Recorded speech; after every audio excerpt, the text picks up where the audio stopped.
Carlo Focap donne son avis sur le conflit qui oppose Lady Ponce à Coco Lago. Abonne-toi si ce n'est pas encore fait et active la cloche des notifications. Le périple d'une sorcière des temps modernes, visage souriant avec bouche ouverte et sueur froide. Ceci est une histoire vraie et non de la fiction. Fin 2009, début 2010. Les autorités suisses sont à la recherche de Niangono Marie-Irène, qui à cette époque utilise une fausse identité en doublure. Les faits qui sont reprochés à Niangono Marie-Irène alias Coco Lago, par les autorités suisses sont très graves: trafic d'êtres humains, proxénétisme et trafic de stupéfiants. Elle fuit la Suisse et trouve refuge en France où elle bénéficie de l'aide de quelques connaissances. Cette même année, Niangono Marie-Irène alias Coco Lago connaît une rupture amoureuse qui va vraisemblablement être la cause de la création de son plus grand projet criminel dans la communauté camerounaise en France. Comprenez donc pourquoi elle n'ose plus mettre ses pieds en Suisse. Fin 2010, début 2011. Ses victimes se succèdent: Carole Abena, Marthe Chopard, Olivia Hervy, Pachel Aline, Prisca Biolo, Mathilde Brun.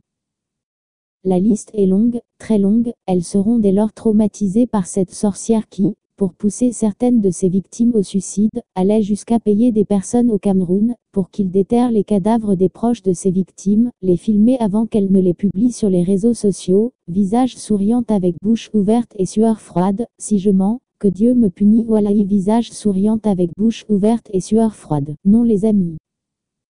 Détrompeuse-vous. Ce que votre cuisinière machiavélique Niangono sait faire le mieux, est loin d'être de la cuisine, elle est plutôt une experte agrégée dans la destruction des vies humaines. Vous disais-je, c'est depuis 2009 que cette mégère, vampire des temps modernes, a créé une organisation criminelle sur les réseaux sociaux où plusieurs compatriotes bien connus de cette diaspora furent naïvement des membres très actifs, visage souriant avec bouche ouverte et sueur froide.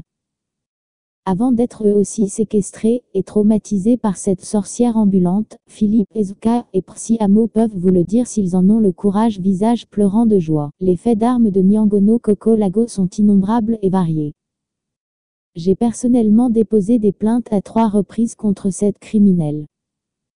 2013, Niangono, lâche qu'elle est, décide de s'attaquer aux progénitures de toutes ceux et celles qui osent l'affronter. Elle fouille dans vos albums Facebook, télécharge les photos des enfants, fait des montages sur ces photos en y ajoutant des images sexuelles, et les publie dans les sites pédopornographiques. Je lui dépose une première plainte à Paris pour ces faits. Elle sera classée et pour cause. Niangono est introuvable dans le fichier national, donc sans papier et SDF. 2015, je dépose une nouvelle plainte en France et en Belgique et France pour diffamation, menace de mort et des faits de cybercriminalité contre Niangono et Philippe Ezaka qui étaient nouvellement recrutés dans l'organisation criminelle de cette vampire. Plainte classe aussi sans suite pour les mêmes raisons. La mise en cause principale est non trouvable ou identifiable dans le fichier national, SDF, visage souriant avec bouche ouverte et sueur froide.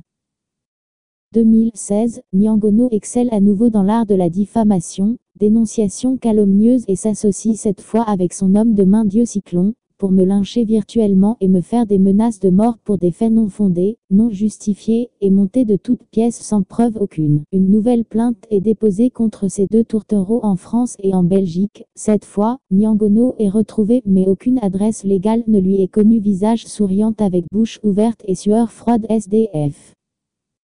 Demandez à Coco Lago où se trouve son amie la célèbre promotrice culturelle Apollinie Abe, disparue depuis presque 10 ans, et dont la famille est toujours sans nouvelles, après des années de recherche et d'enquête. Tout comme Lady Ponce, la pauvre Apollinie Abe avait elle aussi, par compassion, ouvert les portes de sa maison à cette SDF internationale. Selon ses proches, avant sa disparition, elle entretenait une relation conflictuelle, mais alors très tendue avec Niangono Marie-Irène, et les enquêtes révéleront plus tard que Niangono fut parmi les dernières personnes à avoir eu des contacts avec cette dernière.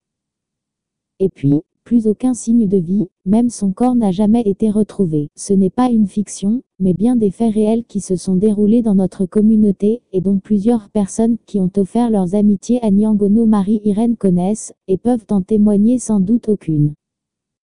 Pour se lier d'amitié avec une telle mégère, il faut soi-même être un adepte du Grimba Wallahi, visage souriant avec bouche ouverte et sueur froide. Regardez-moi ces yeux de hibou chouette, visage souriant avec bouche ouverte et sueur froide. Demi-sorcière, entier démon. Visage pleurant de joie.